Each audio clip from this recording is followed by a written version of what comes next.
فما هو إلا جهنم جنات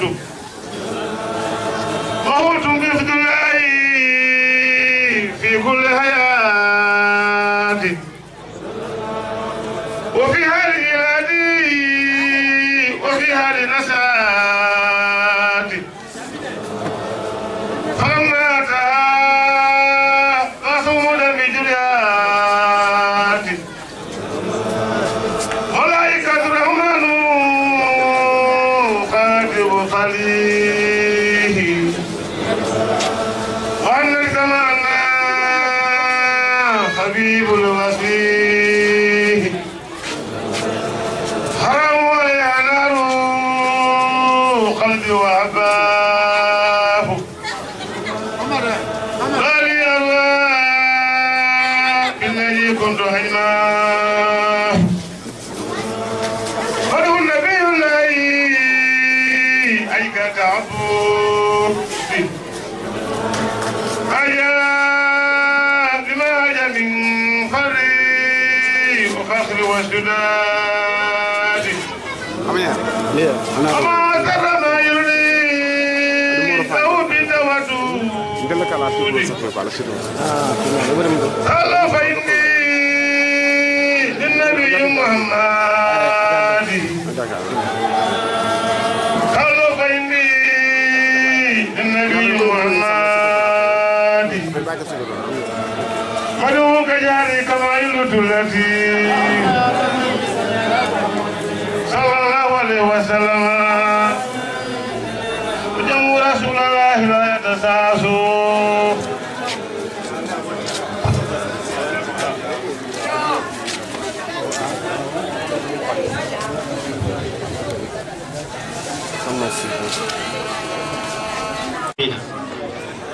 الحمد لله رب العالمين emen julɓe ɓe kala gonɗo ɗo e obatu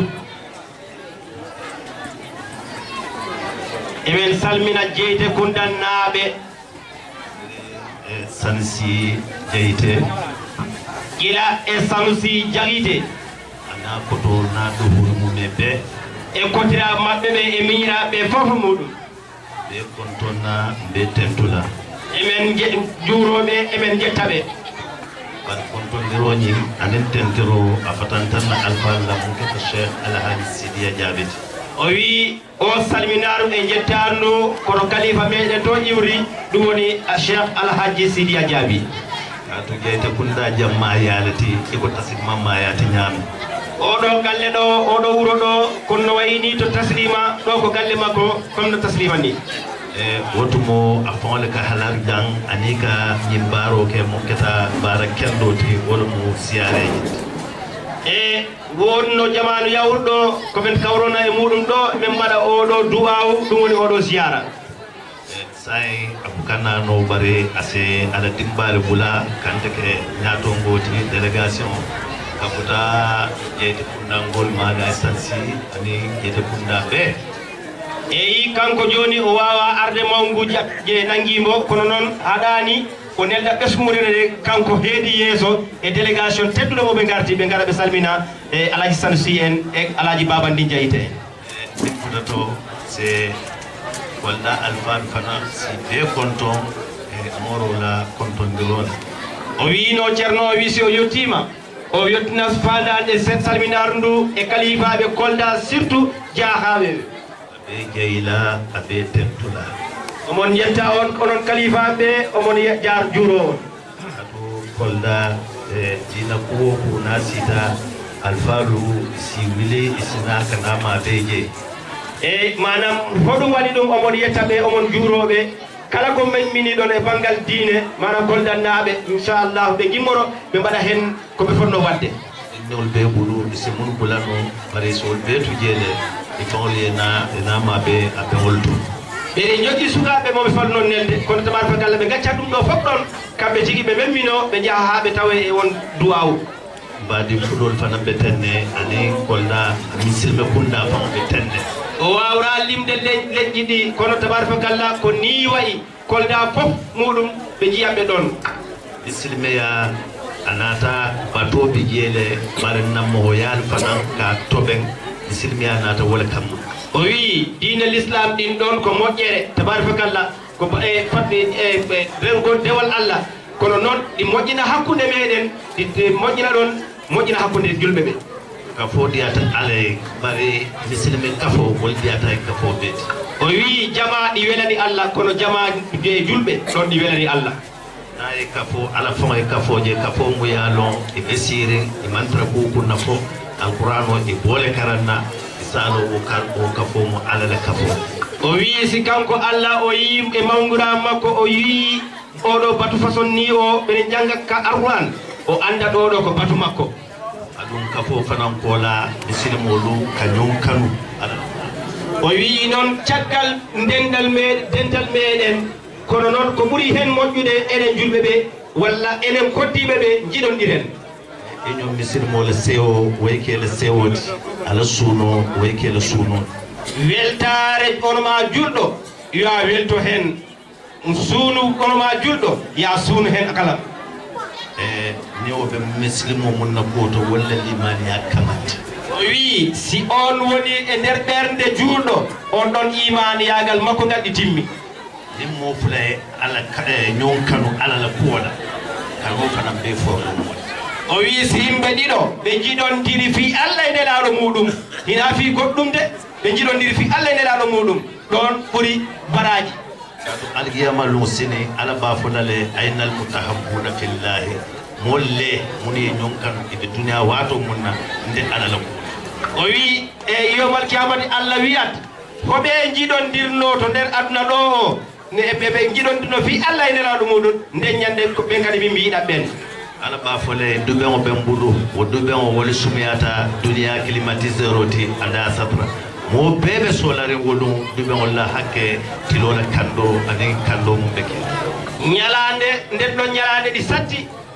Allah wiyata ko hande ɗowdi ala si wona ɗowdi amdi on ɗowdi noon on ɓuuri climatiseur on ɓuuri fofkude muɗum ko adara hendu e nder aduna ɗo o on hendu ɓuuri ɗum nden ñande o nattinat ɓen e nder hoɗɗoydu makko mol muɗuɓe madden na ñon kan katra alala duɓe on koto salo wolle ɓe kala alala dimbayati algiyama lumuto alman ɓe ɓulala o ɓen yimɓe en hawrata e nder ɗo ɗowdi manam ɓen yimɓe Allah ɓen nden ñande tabarakallah yallah waɗen e ɓen jama misilmoɗo alga ñon kanu a julɓe jiɗondiren atu nafa bo walla kano mum julobitala ko kafuta algiyama lum sene ko altala famay ɗum ɗon jiɗondiragol fi Allah e nelaɗo muɗum ɗum ɓuuri moƴƴude ɗum ɗon yottano ha Allah e nelaɗo muɗum alayhi salatu wassalam kiila madina sallllahu alayhi wa sallam ala seɓe banata kan waya kanu baake kanu bala anata ko bafanake kiila e muye kiilaji so sumaya nayi ndino o yi nelaɗo alayhi salatu wassalam sahiba makko goɗɗo ɗin ɗon o yiɗno nelaɗo o yiɗno tigi tigi nelaɗo o waɗanimo huude mawde e nder jamanu makko o kaɓire kiila sallallahu alayhi wa sallam sewata kiila e dow koleta falo ka doɓata ka dakaji segoji o wi nde ñande ko nelaɗo o weltani oɗo ko nde komo yiɗi nelaɗo o ko mo weltanimo ko hoɗum o kimmo nde ñande comme cadeau ko nde ñande ko sawru makko ndu o ƴetti o totti on waaji kadi seɓoñin kaccata kaɓiri kurata seɓoñin wilta ka e sa e faloñin ɗum ngake ñaadi kiila ka e inin falo ñeeta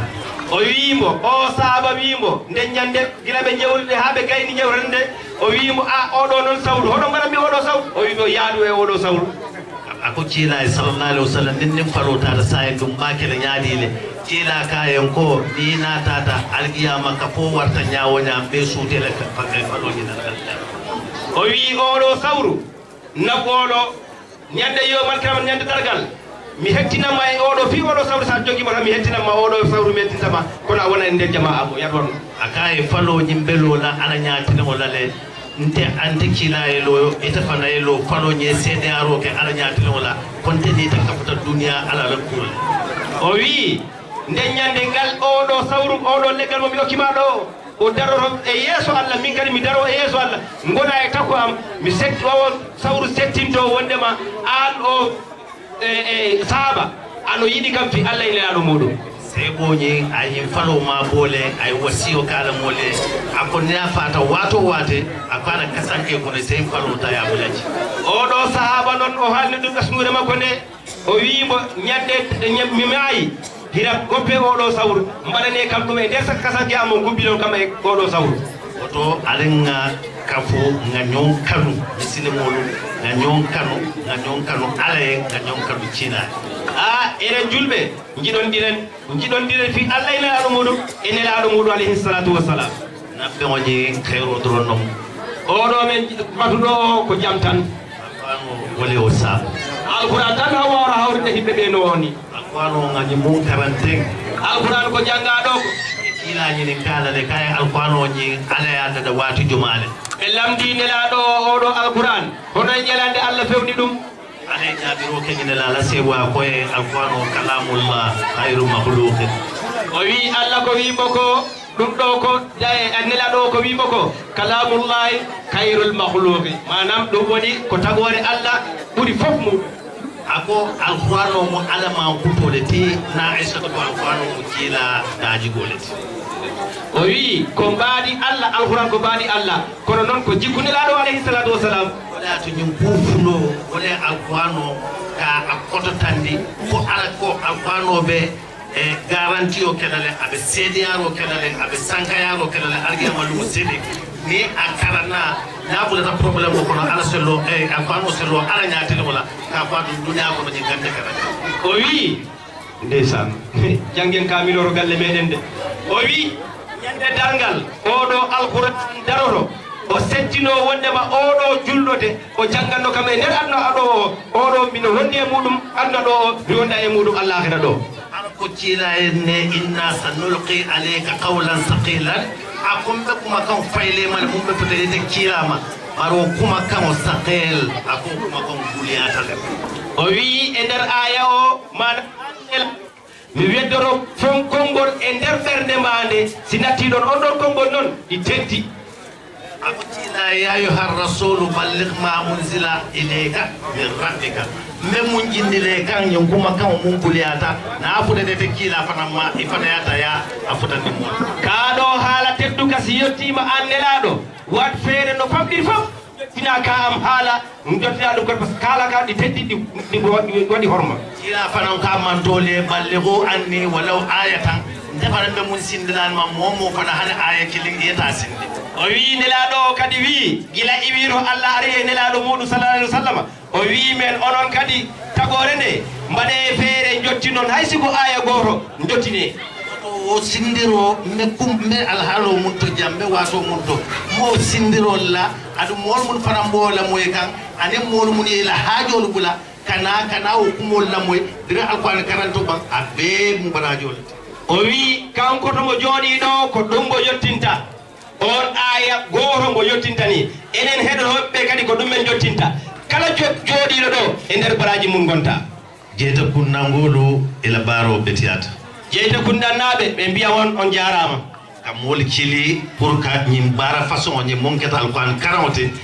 naketa duniya jam kundinde bar alaya kuma warade noddugol yimɓe ɓe jangga kamil ɗum si woni hunde fewɓe hotfandude e aduna ɗo kono to Allah famɗani ɓe kontonna ila barola mbe jaylala mbe tentulala emen jetta on e golle mon ɗe emen juuro on mbeɗe mbiya on jarama na alpha atoyala monketa cheikh alhaji sidia jabiti e kongol khalifa meɗen wiyereɗo cheikh alhaji sidia jaabi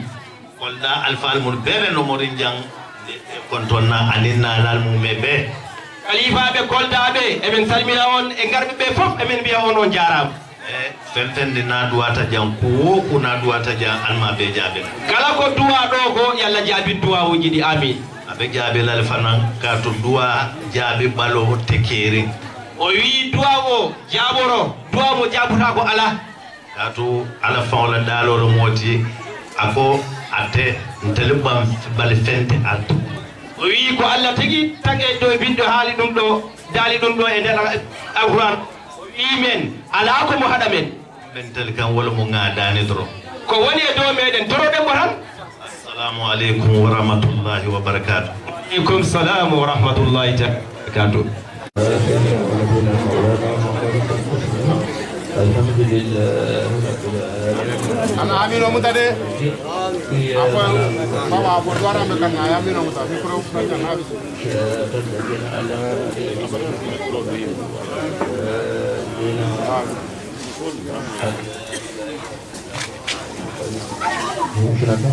ولا نعمل له ما في السماوات وما في الأرض.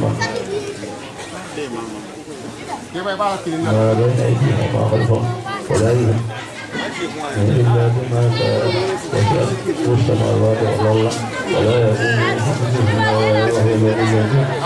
آمن رسول بما أنزل إليه من ربه والمؤمنون كلهم آمن بالله وملائكته وكتبه ورسله لا نفرق بين أحد من رسله وذلك إلا وحده غفرانك ربنا ولك المسجد كان الله تعالى ما كتبت وعليها ما اكتسبت ربنا لا تؤاخذنا كل شيء او اخطانا ربنا ولا تحمل علينا اثرا وما حملته على الذين من قبلنا ربنا ولا تحملنا ما لا تحرمنا وقنا واغفر لنا وارحمنا انت مولانا وانصرنا على القوم الكافرين. بسم الله الرحمن الرحيم. قل هو الله احد الله الصمد لم يلد ولم يولد ولم يكن له كفوا احد. بسم الله الرحمن الرحيم. قل هو الله احد الله الصمد لم يلد ولم يولد ولم يكن له كفوا احد. بسم الله الرحمن الرحيم. قل هو الله احد الله الصمد لم يلد ولم يولد ولم يكن له كفوا احد. الله اكبر لا اله الا الله والله اكبر. بسم الله الرحمن الرحيم. قل اعوذ برب الفلق من شر ما خلق ومن شر غاسق اذا وقب ومن شر النفاثات في العقد ومن شر حاسد اذا حسد. الله اكبر لا اله الا الله والله اكبر. بسم الله الرحمن الرحيم. المصطفى الكريم ونحن على ما قال ربنا مولانا من الشاهدين على ما الهمنا بالقران الكريم وانفعنا بالايات الحكيم واجعله لنا هدى يوم الدين على ما انفعنا بما قدمت فيه من الايات وجعلتنا لما بلغت فيه من المسلمين وجعلتنا لما بلغت فيه من حتى ما ذكرنا ده على عمين ومتع. انك مجيب الدعوات اللهم تقبل منا قدم القران ويا أن ما كان في دعوة أو تأويل أو تأويل أو تأويل أو جاء أو نفسه أو تأويل على مدى ما أنزلته أو تأويل تلاوته أو كسر أو تأويل أو وجود بغير وقت أو إقام بغير منفذ أو إجهال بغير بيان فانتبهوا منا على التمام والكمال والمعجم كل الهام وارجعنا فلما قرأه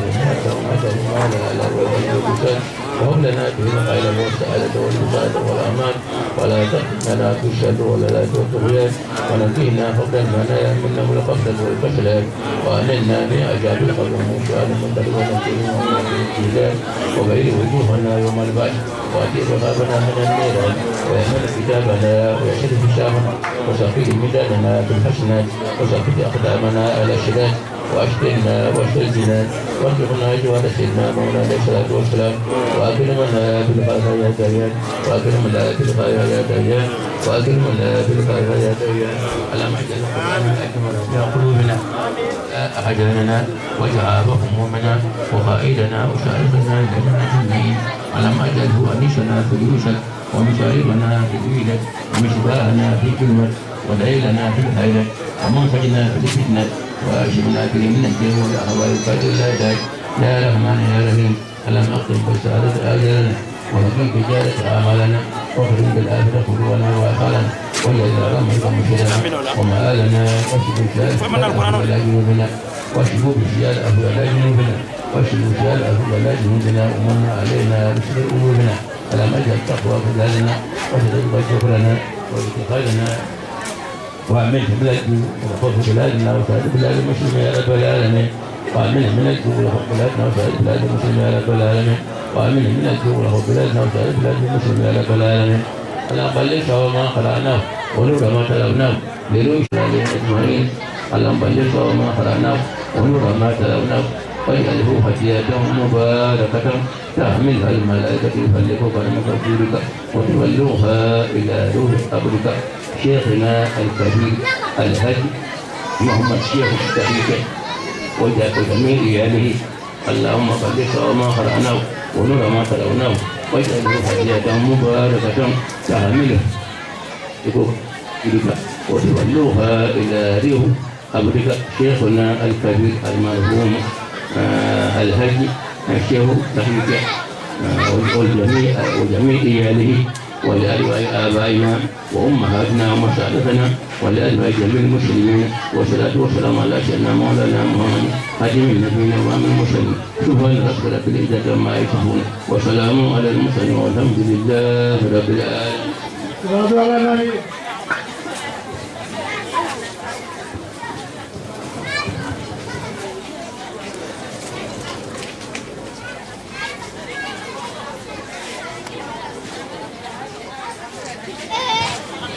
أولنا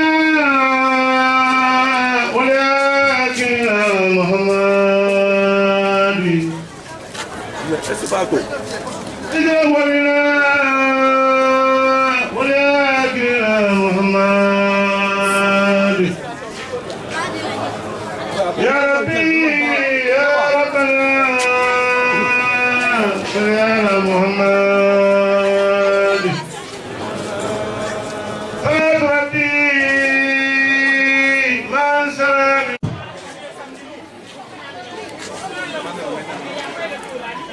Alay Sidiya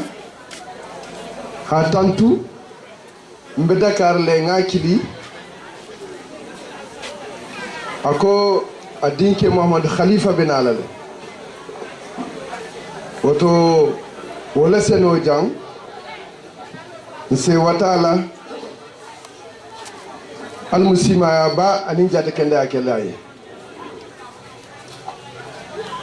Alay Sidiya alma mela jaha nyaato abe khalifa yala alma sima ba ani jati kende akelaye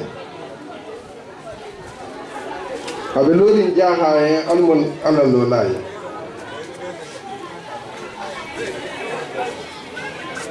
kolda jaha mohban hitan tu hijagi afolo alaji Mustafa Jabi Gassama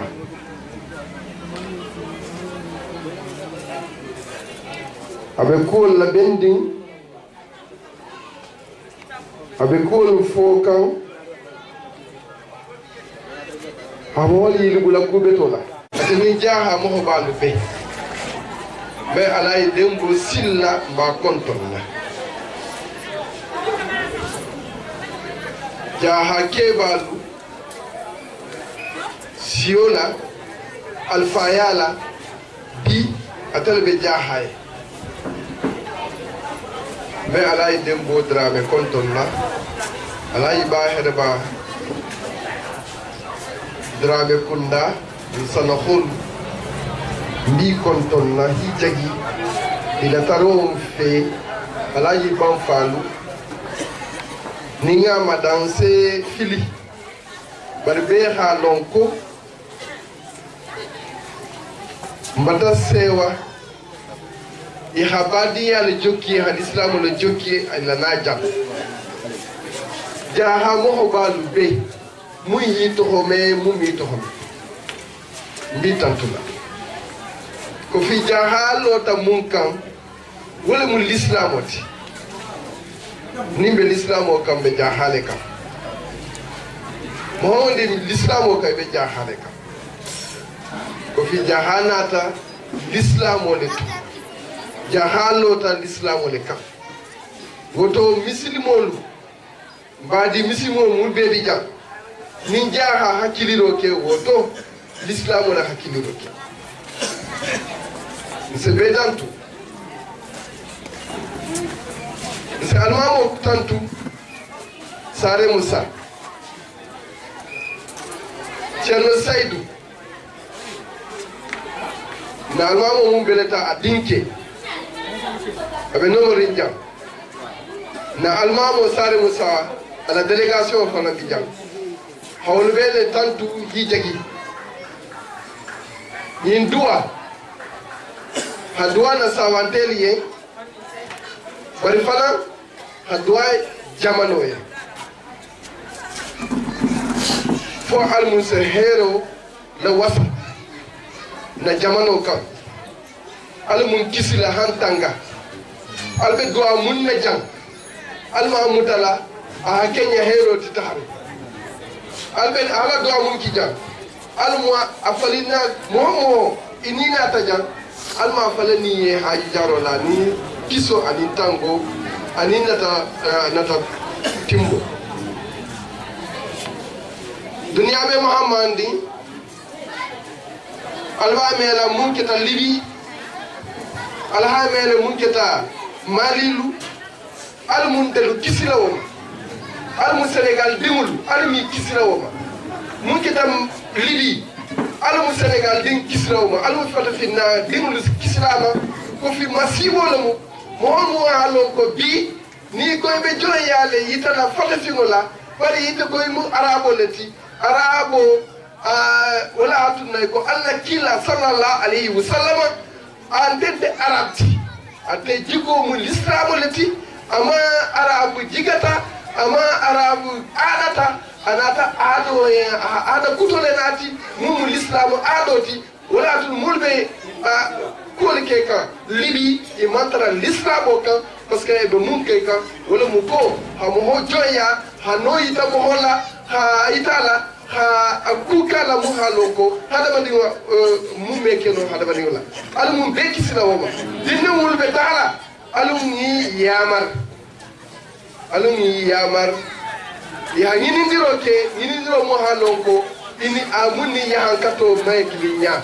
ko fi lili ya hankato le bije alum duwan dinne mul bije fo al mun se a ibo buluto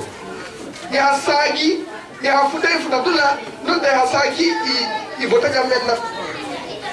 ne jaha ndemisi mo mul be di jam bi tarala ko da degul bi kolole kabe no degul bi kolole mo patin degul bi kolole dula degul bi kolole be libi mbe jaha tarala duwala fo al munse yirwo ki yenge ki bo buluto e halanari ya taha ya futai futatula non te e ha saginare wala mu na bangeti préfet Kolda a hakila kile abe congel la wala hatu na nyinsilo a mannano président fana anatale alana aja ani kuntigol jamaa tata nyohonale ko fi anata lumena woluna sagita